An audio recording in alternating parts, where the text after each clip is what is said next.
بسم اللہ الرحمن الرحیم الحمد للہ رب العالمین والعاقبۃ للمتقین والصلاة والسلام علی سید الانبیاء والمرسلین سیدنا و مولانا محمد وعلی آلہ واصحابہ اجمعین اما بعد فقد قال النبی صلی اللہ علیہ وسلم ما من ایام العمل الصالح فيهن أحب إلى الله من هذه الأيام العشرة. قالوا ولا الجهاد في سبيل الله؟ قال ولا الجهاد في سبيل الله إلا رجل خرج بنفسه وماله ولم يرجع منه بشيء أو كما قال عليه الصلاة والسلام. میرا محترم بزرگوں اور عزیز ساتھیوں، ذی القعدہ کے آخری ایام چل رہے ہیں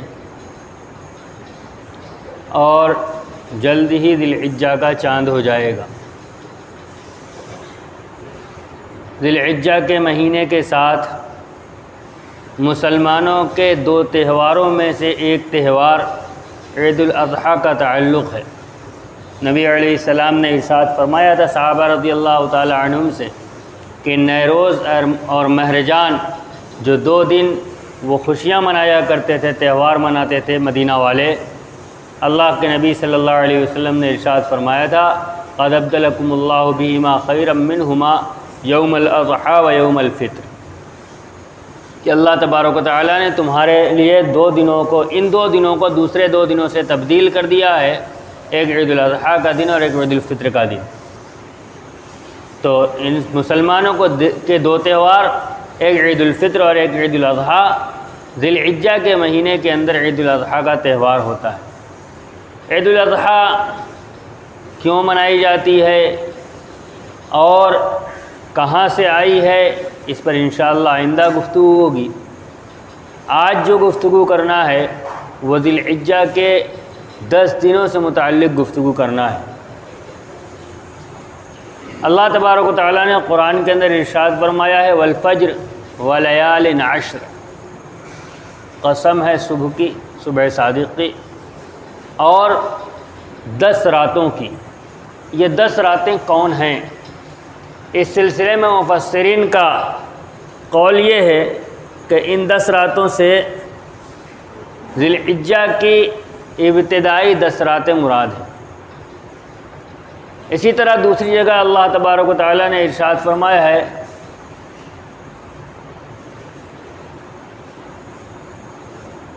حج کے سلسلے میں بیان کرتے ہوئے کہ اللہ گنے چنے چند دنوں کے اندر اللہ کا ذکر کیا کرو۔ مفسرین کے ایک طبقے کا قول ہے کہ اس سے مراد ذی الحجہ کے شروع کے 10 دن ہیں، اور ایک طرف ذی الحجہ کے 10 دن ہیں اور ایک طرف شب قدر کے یعنی رمضان المبارک کا آخری عشرہ ہے۔ دونوں کے سلسلے میں فضائل وارد ہوئے ہیں۔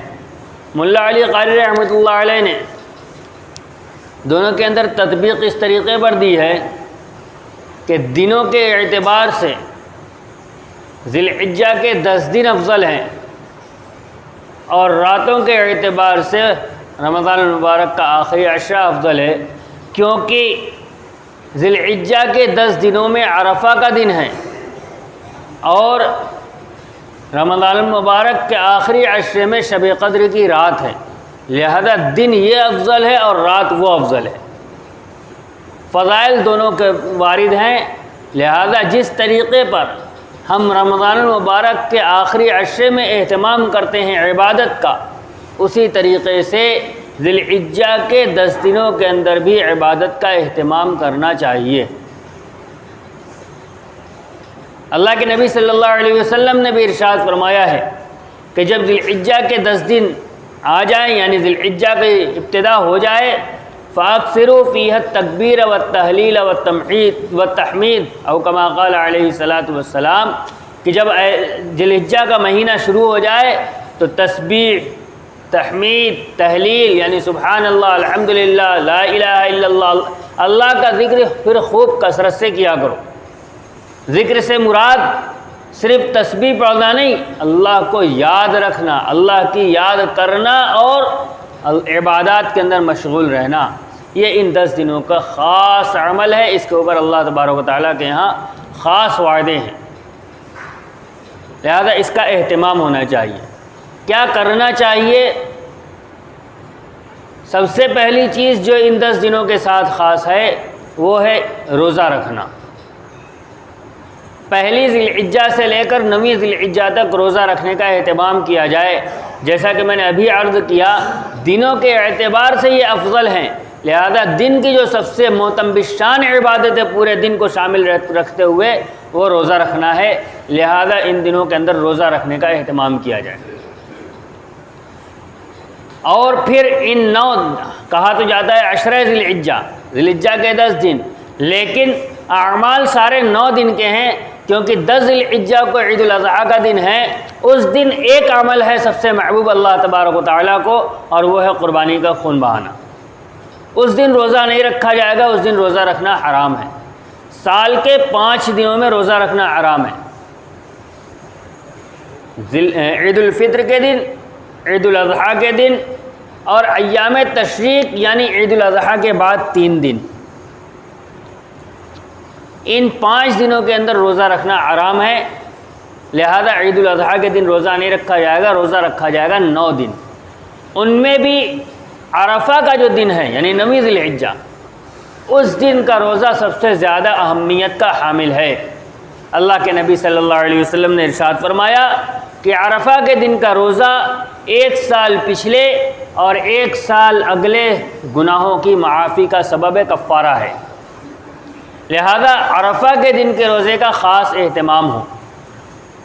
یہ بات ذہن میں رہے، لوگوں کے ذہن کے اندر ایک بات چلتی ہے، چونکہ عاشورہ کے روزے کے اندر اس بات کی قید ہے کہ یا تو ایک دن پہلے روزہ رکھا جائے یا ایک دن بعد روزہ رکھا جائے، لہذا ہر نفلی روزے کے ساتھ لوگوں کے ذہن کے اندر یہ بات چلتی ہے کہ اس کے ساتھ ایک روزہ اور ملانا پڑے گا، وہ صرف عاشورہ کے روزے کے ساتھ ہے، ورنہ عام طور پر جو روزے فضیلت والے ہیں ان کے ساتھ کسی اور دن کا ملانا ضروری نہیں ہے۔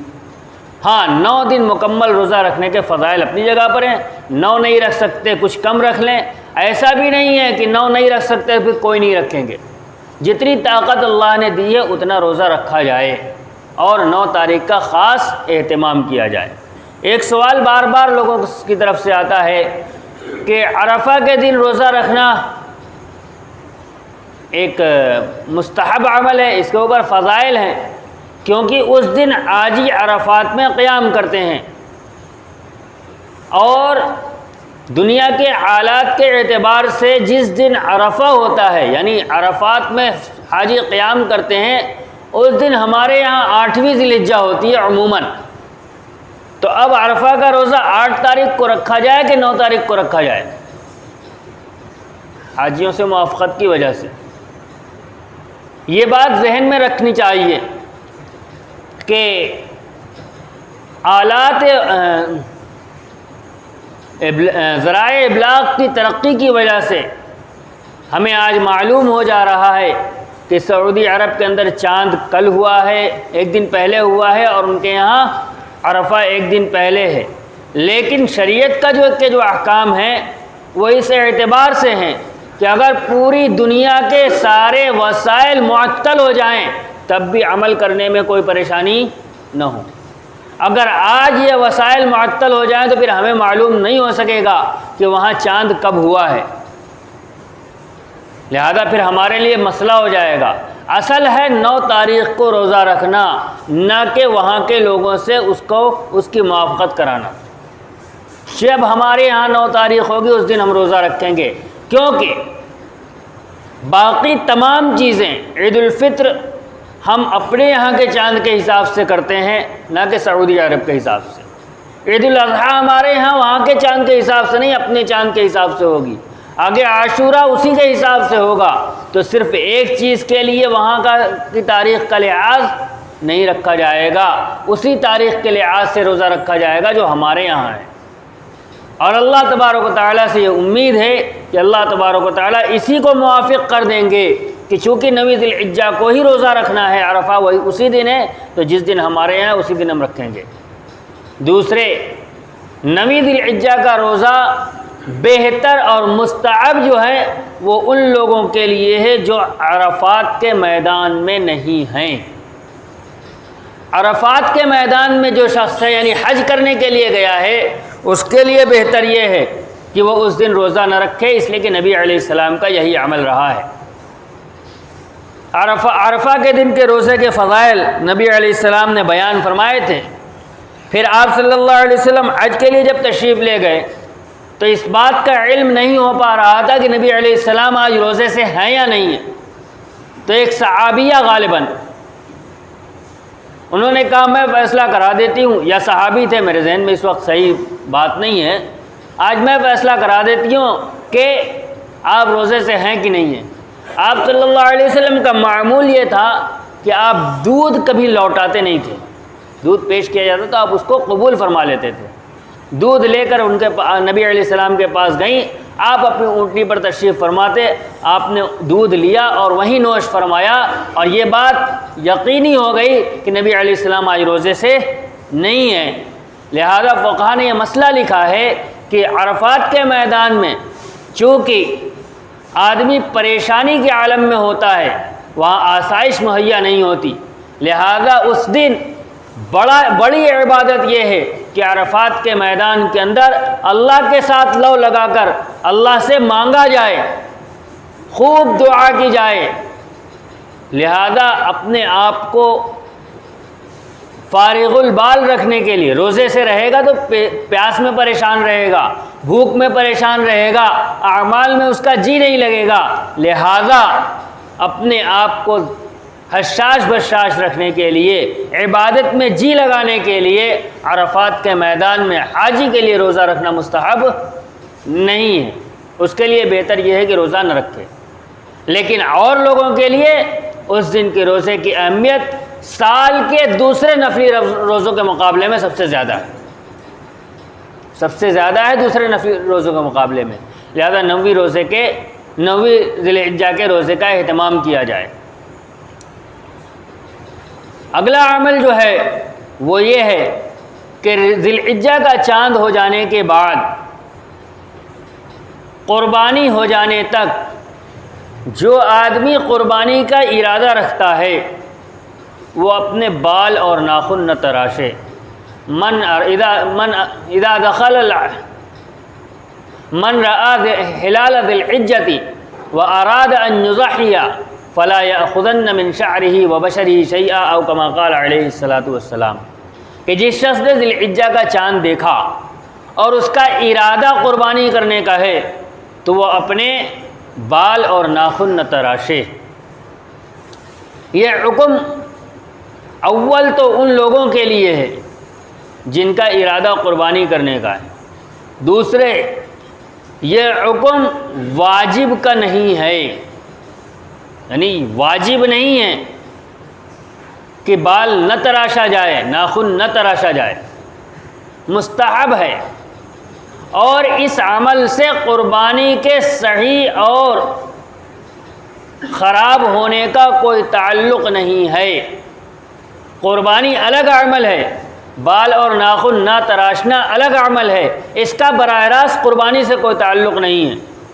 کوئی بال نہ کٹائے، ناخن نہ تراشے تب بھی اس کی قربانی ہو جائے گی، اور کسی وجہ سے ناخن تراش لیا یا بال بنوا لیا تو بھی قربانی ہو جائے گی، قربانی میں کوئی اثر نہیں پڑے گا۔ اول یہ حکم ان لوگوں کے مستحب حکم ہے، واجب فرض نہیں ہے۔ جو قربانی نہیں کرتا کسی وجہ سے، صاحب نصاب نہیں ہے، قربانی اس کے اوپر واجب نہیں، اس کو قربانی نہیں کرنی ہے، تو ایسا شخص بھی اگر اس پر عمل کرے گا تو اللہ کی ذات سے امید ہے کہ اس کو بھی ثواب ملے گا، اس عمل کا ثواب ملے گا، لیکن اس کے لیے مستحب بھی نہیں ہے۔ جو حکم ہے وہ قربانی کرنے والوں کے لیے۔ پھر اس مستحب عمل پر کا اہتمام ہمارے یہاں بہت ہے، اور اس مستحب کے مقابلے میں جو ارادہ ہے وہ حرام کا ہے۔ آدمی 10 دن بال نہیں بنواتا، داڑھی نہیں بنواتا، بال تو خیر بال ہے، داڑھی پر کینچی نہیں لگتی 10 دن تک. کیوں؟ اس لیے کہ نبی علیہ السلام نے فرمایا ہے حکم پر عمل کرنے کے لیے داڑھی میں کینچی نہیں لگے گی 10 دن. 10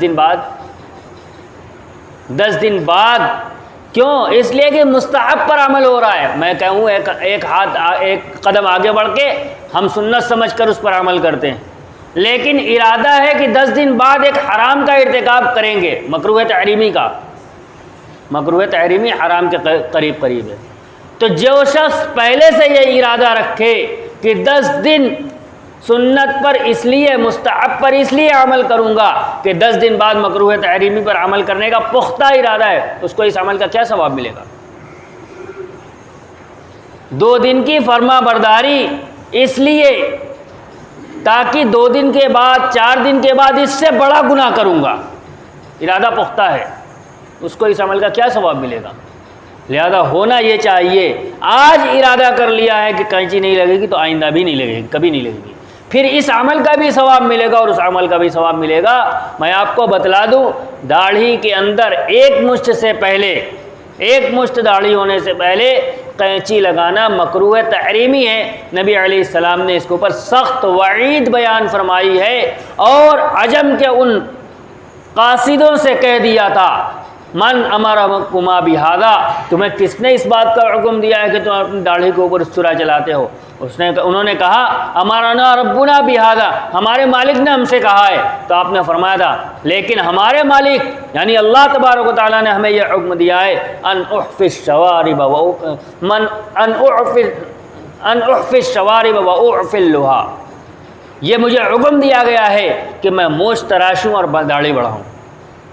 لہذا ان 10 دنوں کے اندر یہ عمل اس نیت سے کیا جائے کہ آئندہ بھی اب اس پر قینچی نہیں لگے گی، اپنی شباہت اپنے نبی صلی اللہ علیہ وسلم کی شباہت سے ملا لی جائے، اس نیت سے اس پر عمل کرنا ہے.